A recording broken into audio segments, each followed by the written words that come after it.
नमस्कार दोस्तों। तो स्वागत करता हूं आप सभी का हमारे इस चैनल गुरुकुलम पिलर पे। तो दोस्तों, जैसा कि हमने पहली क्लास में बोला था कि जब भी हम केमिस्ट्री पढ़ेंगे तो हमें एक चीज़ ज़रूर पढ़ना होगा, पीरियोडिक टेबल, जिसको हम मानते हैं कि ये केमिस्ट्री का एक ग्रंथ है। इसको हम केमिस्ट्री का ग्रंथ मान के चलेंगे कि अगर हमें ये इसके बारे में सारी नॉलेज हो गए तो हम केमिस्ट्री में कुछ भी कर सकते हैं। अगर हमें पीरियोडिक टेबल के बारे में नॉलेज हो गई अच्छी खासी तो हम केमिस्ट्री में कुछ भी कर सकते हैं, कुछ भी। तो दोस्तों, अब केमिस्ट्री में पीरियोडिक टेबल, तो पीरियोडिक टेबल को हम हिंदी में क्या कहते हैं? आवर्त सारणी। क्या कहते हैं? आवर्त सारणी। किस ईयर को हम पीरियोडिक टेबल ईयर बोलते हैं? किस ईयर को हम बोलते हैं पीरियोडिक टेबल ईयर? 2019। 2019 को हम क्या बोलते हैं? 2019 को हम क्या बोलते हैं? इसको हम बोलते हैं ईयर ऑफ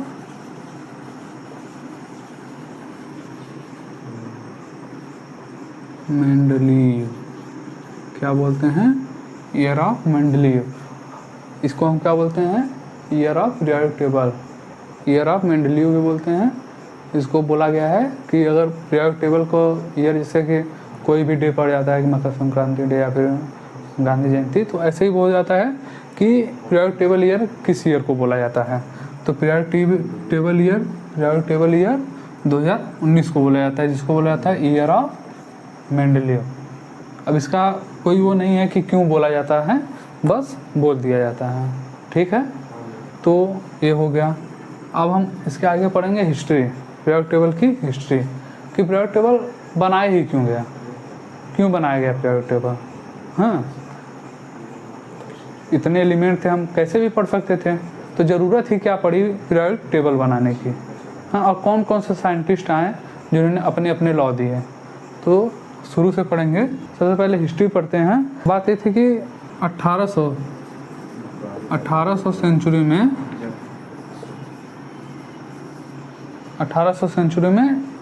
31 एलिमेंट खोजे गए थे। 1800 सेंचुरी में 31 एलिमेंट खोजे गए थे और 1865 में ये एलिमेंट की संख्या बढ़कर कितनी हो गई? सन 1865 में एलिमेंट की संख्या बढ़कर कितनी हो गई? 63। कितनी हो गई? 63 एलिमेंट। तो अब एलिमेंट दिन पर दिन इतना बढ़ते जा रहे थे कि हमें इसकी स्टडी अलग अलग करने में बहुत कठिनाई होती थी। बहुत आसान नहीं था कि हम कोई एक एलिमेंट उठाकर इसकी स्टडी करें। ठीक, अलग अलग एलिमेंट की अलग अलग स्टडी करना हमें इम्पॉसिबल था। तो इसलिए हम लोगों ने पीरियोडिक टेबल बनाया। तो पीरियोडिक टेबल किस बेसिस पे बना? तो हुआ यूँ कि जिस भी एलिमेंट की प्रॉपर्टी सेम हो, जिस भी एलिमेंट की प्रॉपर्टी, क्या प्रॉपर्टी, जिस भी एलिमेंट की प्रॉपर्टी सेम हो उसे हम एक ग्रुप में रखते हैं, कि ताकि जो जिस भी ग्रुप में रखा जाए वो एलिमेंट, जो भी 3 एलिमेंट, 4 एलिमेंट, 5 एलिमेंट उस ग्रुप में रखा जाए, तो उस प्रॉपर्टी के एलिमेंट की स्टडी हम एक बार में कर लें। सारे एलिमेंट की स्टडी एक बार में हो जाए, इसलिए हमने पीरियोडिक टेबल बनाया। ठीक, जिससे कि ऐसा ग्रुप बनाने में हमें एलिमेंट की स्टडी करने में बहुत आसानी हो गई। वही बता दिया कि एक ग्रुप में रख लिए एक ही प्रॉपर्टी के एलिमेंट, तो बस हम उस ग्रुप के बारे में पढ़ लेते हैं, तो उसके सारे एलिमेंट के प्रॉपर्टी के बारे में, चाहे वो केमिकल प्रॉपर्टी, फिजिकल प्रॉपर्टी हो, सबके बारे में हमें नॉलेज हो जाती थी। इसलिए हमने ग्रुप बना दिया। ठीक है, समझ में आ रहा है? तो हम जानते हैं कि आज के डेट में कितने एलिमेंट की खोज की जा सकती है? 140 प्लस। आज के डेट में 140 प्लस एलिमेंट की खोज की जा सकती है, जिससे कि हर एक एलिमेंट की स्टडी, कोई भी सिंगल एलिमेंट की स्टडी कर पाना बहुत मुश्किल है। तो इसके लिए इसको किसकी जरूरत पड़ी? Need for classification.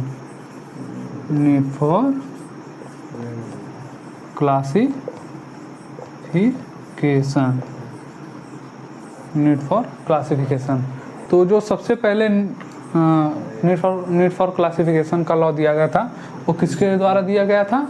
सबसे पहले पीरियोडिक टेबल का नीड फॉर क्लासिफिकेशन का लॉ जो दिया गया वो दिया गया था डॉवर्नियर के द्वारा दिया था। ये एक जर्मन साइंटिस्ट है, ये एक जर्मन साइंटिस्ट थे। इन्होंने इनका जो लॉ था वो किस नाम से प्रसिद्ध था?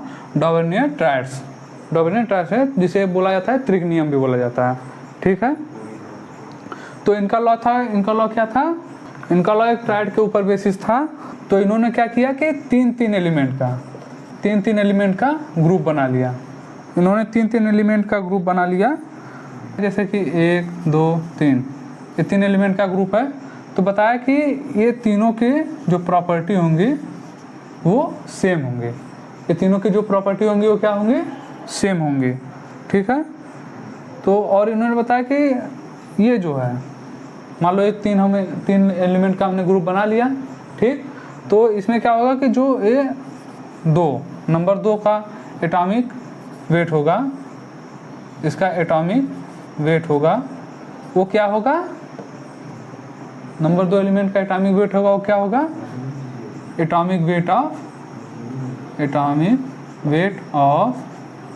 1 + 3/2।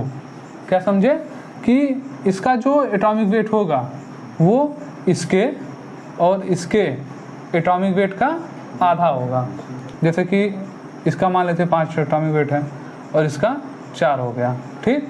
तो इसका जो एटॉमिक वेट होगा वो इस दोनों को जब हम जोड़ेंगे तो 5 + 4/2 तो 9/2 यानी 4.5। तो इसका जो एटॉमिक वेट होगा वो क्या होगा?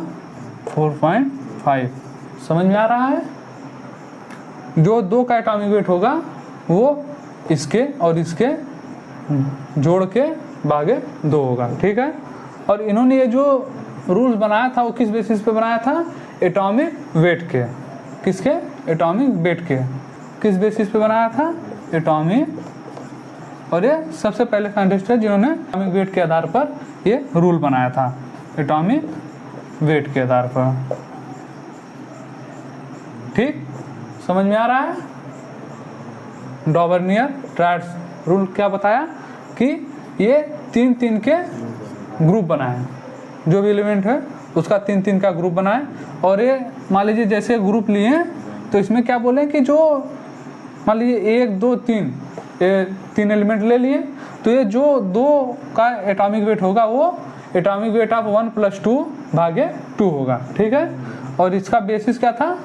इस रूल का बेसिस क्या था कि ये एटॉमिक वेट के आधार पर इन्होंने बनाया था, ठीक है। जैसे कि अगर हम एग्जाम्पल के आधार पर अगर हम समझना चाहें तो आपको एग्जाम्पल के आधार पर बताते हैं।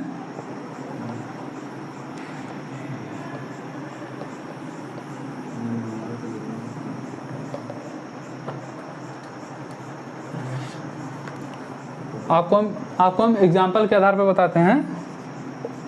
एग्जाम्पल, ठीक। जैसे हम ले लेते हैं लिथियम, सोडियम और पोटेशियम। लिथियम का एटॉमिक वेट क्या हो गया? 7 और इसका हो गया 23 सोडियम का और पोटेशियम का 39, ठीक। तो अब क्या उन्होंने क्या बोला था कि जो इसका वेट होगा वो इन दोनों का भागेगा बाई 2 होगा, ठीक। तो क्या कर लेंगे? 7 + 39/2। तो 7 + 39 क्या होगा? 46/2 कट जाए कितना आएगा? 23, ठीक। तो इसका क्या है? 23। समझ में आ रहा है? एकदम क्लियर था, ठीक है। एग्जाम्पल ले लिया जाए कि क्लोरीन, ब्रोमीन और आयोडीन।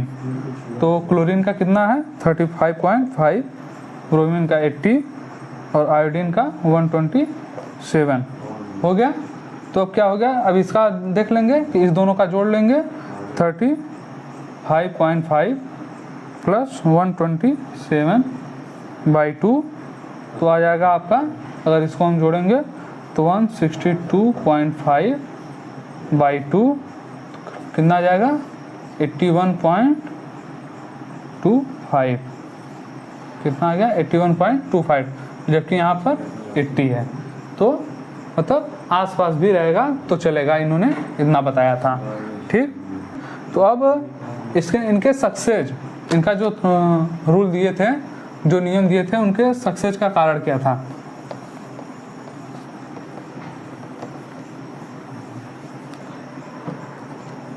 सक्सेस का कारण क्या था कि इन्होंने जो ये रूल्स दिया था, ये सबसे पहले दिया था एटॉमिक वेट के आधार पर, एटॉमिक वेट के आधार पर दिया था। ठीक, एटॉमिक वेट के आधार पर दिया था, तो जैसे कि अगर वही एटॉमिक वेट पे आधार दिया तो मतलब वही है कि दूसरे वाले का जो एटॉमिक वेट है वो तुम्हारे पहले प्लस तीसरे के भागे 2 होगा। ठीक, ये समझ में आ गया। और प्रॉपर्टी सेम, और इन्होंने बताया कि जो आपका पहला एलिमेंट है, दूसरा एलिमेंट है और तीसरा एलिमेंट है, इन तीनों की प्रॉपर्टी सेम रहेगी, फिजिकल हो या केमिकल, फिजिकल हो या chemical,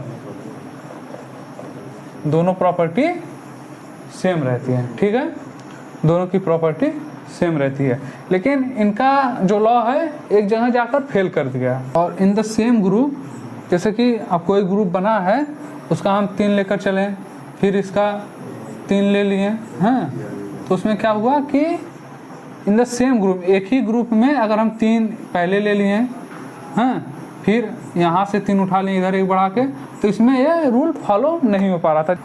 all the known element could not be fixed in tried, all the known element could not be fixed in tried, मतलब जो भी नोन एलिमेंट थे वो ट्राइड में फिक्स नहीं हो रहे थे। ठीक, और in the same group law was not obey, एक ही ग्रुप में सारे एलिमेंट के लिए वो लॉ फॉलो नहीं कर रहे थे। ठीक, तो इनका ये फेल्योर का रीजन था। तो अब इनके बाद एक आए, जब इनका लॉ फेल्योर हो गया तो कुछ टाइम बाद एक दूसरे साइंटिस्ट आए जिनका नाम था न्यूलैंड। तो न्यूलैंड ये जो थे, इनको म्यूजिक से बहुत प्यार था, इनको क्या था, म्यूजिक से बहुत प्यार था। हाँ, म्यूजिक बहुत पसंद था, और म्यूजिक के साथ साथ इन्हें केमिस्ट्री भी बहुत पसंद थी। क्या? केमिस्ट्री भी बहुत पसंद थी। म्यूजिक तो पसंद था ही, केमिस्ट्री भी बहुत पसंद थी। तो इन्होंने जो अपना लॉ दिया वो म्यूजिक के आधार पर दिया। इन्होंने क्या बोला, तो इनके लॉ को क्या बोला जाता है, न्यूलैंड्स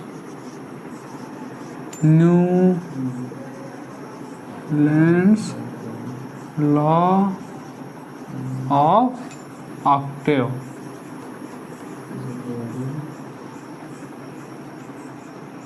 जिसका ऑक्टेव ये किस पे आधारित था, ट्यून के बेस पे। किस पे आधारित था, ट्यून के बेस पे। तो इन्होंने बताया कि जैसे कि हम कोई भी एलिमेंट ले, जैसे कि कोई भी हम एक ग्रुप, एक आवर्त ले लेते हैं, 1 2 3 4 5 6 7। ठीक, तो इन्होंने क्या बताया कि ये म्यूजिक से बताया क्या, सा रे गा मा पा धा नी। ठीक, तो अब जैसे आप पढ़ रहे हैं म्यूजिक, सा रे गा मा पा धा नी, फिर क्या होता है म्यूजिक में, इसमें क्या होता है, फिर से वो चीज रिपीट करने लगती हैं, फिर से सा रे गा मा पा धा नी सा। तो इन्होंने क्या बताया कि जो भी हम फर्स्ट एलिमेंट लेंगे, फर्स्ट एलिमेंट जो भी रहेगा वो ये तो अलग रहेगा, लेकिन जब वो आठवां नंबर जो रहेगा, उस सीरीज का 8वां जो नंबर रहेगा, वो आपके फर्स्ट नंबर से उसकी प्रॉपर्टी जो होगी वो सेम रहेगी, फर्स्ट नंबर की प्रॉपर्टी से सेम रहेगी। क्या रहेगी, सेम रहेगी उसकी प्रॉपर्टी, चाहे वो फिजिकल प्रॉपर्टी हो चाहे केमिकल प्रॉपर्टी हो। और इसमें एलिमेंट का अरेंजमेंट किस प्रकार पे हुआ था, किस प्रकार पे हुआ था, एटॉमिक वेट के आधार पर। एलिमेंट का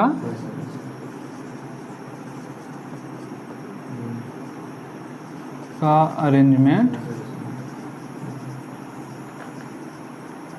किसके आधार पर हुआ था, एटॉमिक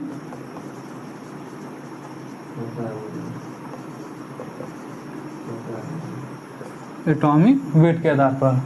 इसमें एलिमेंट का अरेंजमेंट एटॉमिक वेट के आधार पर किया गया था कि अगर इसमें यहाँ एक है एटॉमिक वेट तो ये दूसरा है तीसरा।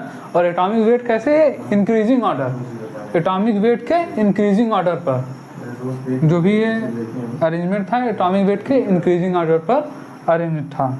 और इस समय क्या थी कि जब ये नियम दिए थे तो नोबल गैस नहीं आया था, जिससे इनको शुरुआती दौर में तो कोई दिक्कत नहीं हुई।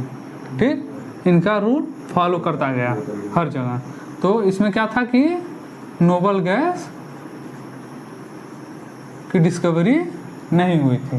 ठीक, तो जैसे हम ले लेंगे इसमें क्या, lithium, barium, boron, carbon, nitrogen, oxygen, fluorine.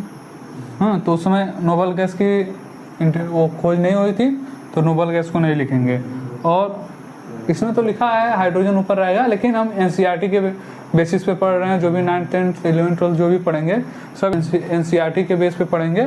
तो एनसीईआरटी में जैसा लिखा है हम आपको वैसा बता रहे हैं। ठीक है, हाइड्रोजन इसमें एनसीईआरटी में नहीं दिया गया है। ठीक, तो अब इसमें क्या होगा, sodium, magnesium, aluminium, silicon, phosphorus, sulphur, chlorine और फिर पोटेशियम, कैल्शियम।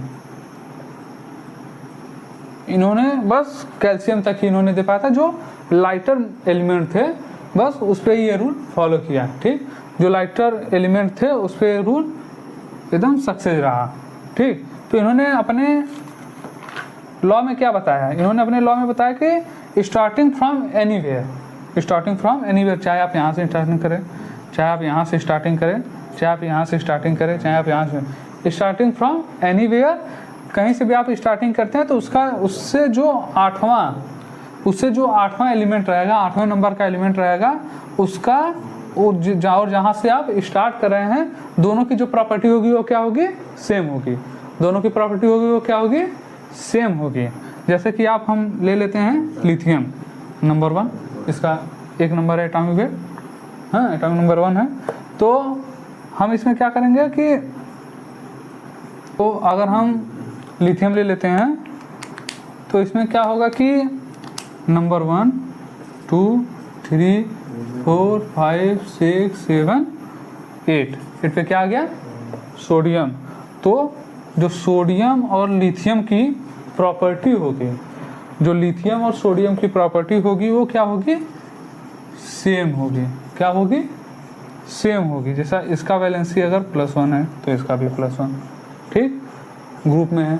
तो यही बोले हैं कि जो आप कहीं से भी स्टार्ट करें, स्टार्टिंग फ्रॉम एनीवेयर, जो 8th नंबर की एलिमेंट होगी वो 1st नंबर के एलिमेंट से उसकी प्रॉपर्टी क्या होगी, मैच होगी। वो जो प्रॉपर्टी 1st एलिमेंट की होगी वही प्रॉपर्टी तुम्हारे 8th एलिमेंट की होगी। ठीक, समझ में आ रहा है, बहुत आसान है, कुछ है नहीं इसमें। हाँ, आप पहले से भी पढ़े होंगे, अगर नहीं पढ़े होंगे तो हम पढ़ा ही रहे हैं। आपको कोई भी डाउट हो तो आप कमेंट बॉक्स में पूछ सकते हैं। और इनके साथ प्रॉब्लम हुई, इनके साथ प्रॉब्लम क्या हुई कि ये कैल्शियम के आगे ये अरेंज नहीं कर पाए, कैल्शियम के आगे के एलिमेंट ये अरेंज नहीं कर पाए। ठीक, जो भी इनका रूल फॉलो हुआ वो बस कैल्शियम तक ही फॉलो हुआ। इन्होंने न्यूलैंड साहब ने एक और बात बताई थी जिसको समझना बेहद ज़रूरी है। इन्होंने बताया था किसके बारे में, पीरियोडिसिटी के बारे में। इन्होंने किसके बारे में बताया, पीरियोडिसिटी। तो पीरियोडिसिटी क्या होती है, तो पीरियोडिसिटी क्या होती है, पीरियोडिसिटी यही होती है कि एक फिक्स्ड इंटरवल के बाद, एक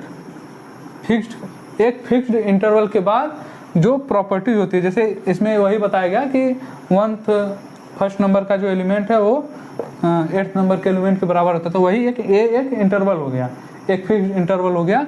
तो एक फिक्स्ड इंटरवल के बाद इसकी जो प्रॉपर्टी होगी, जो पहले बताया कि इसकी जो प्रॉपर्टी वो ग्रेजुअली इंक्रीज करेगी, या ग्रेजुअली डिक्रीज करेगी, मतलब कि ये इससे डिक्रीज करेगी फिर इससे डिक्रीज इसकी रहेगी। अब तो इतना समझ में आ गया, हाँ, कि इन्होंने अपने लॉ में क्या क्या बताया कि ये म्यूजिक के आधार पर दिए थे कि जो भी फर्स्ट नंबर का एलिमेंट होगा 8th नंबर के एलिमेंट से उसकी प्रॉपर्टी जो होगी वो सेम होगी।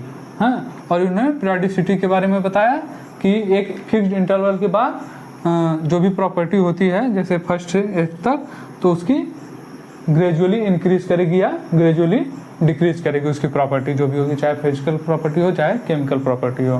हाँ, जैसे आप ले लीजिए इसका वैलेंसी 1 है तो ये ठीक है, लेकिन इसकी रेडियस जो होती है वो बढ़ती जाती है, इससे बड़ी इसकी रेडियस होगी और इससे बड़ी इसकी रेडियस होगी। ठीक, यही ग्रेजुअली इंक्रीज कर रही है। वाई फेर न्यूलैंड, इनकी डिमेरिट क्या थी? तो इनकी डिमेरिट थी कि इन्होंने जब अपना सब बता दिया तो इन्हीं के समय क्या हुआ, जो नोबल गैस थी, नोबल गैस की डिस्कवरी हो गई, नोबल गैस की डिस्कवरी हो गई, जिससे कि आपका जो एलिमेंट था 1 2 3 4 5 6 7 इतने एलिमेंट थे, तो इसमें क्या हो गया, एक और जुड़ गया आपका नोबल गैस। क्या जुड़ गया? Noble gas. तो इसमें 8 तो इधर ही हो गया। तो अब कैसे फर्स्ट से और 8 से इसकी प्रॉपर्टी सेम होगी, एक जुड़ गया एक और, हाँ, तो इससे 9वें नंबर पे आ गया, 9वें नंबर पे अब सेम होने लगा। तो इसकी वजह से इनका जो लॉ था वो फेल कर गया। क्या कर गया? फेल कर गया। तो पहले ही बता दें कि इनका जो मॉडल था वो बस जो लाइटर एलिमेंट थे, हल्के एलिमेंट, बस उनके लिए फॉलो था। जो हैवी एलिमेंट थे तो उनके लिए फॉलो नहीं था, जिससे कि ये क्लोरीन के आगे अपना ये रूल मतलब इनका लॉ फॉलो नहीं किया। ठीक, तो दोस्तों अब हम आगे पढ़ेंगे, इसके नेक्स्ट वीडियो में हम पढ़ेंगे अगले लेक्चर में मेंडलीव का लॉ और हेनरी मोसले का लॉ। ठीक, तो अगर कुछ ना समझ में आया तो कमेंट कीजिए, सब्सक्राइब करें चैनल को, वो बहुत ज़रूरी है। ठीक, बहुत बहुत धन्यवाद आपका।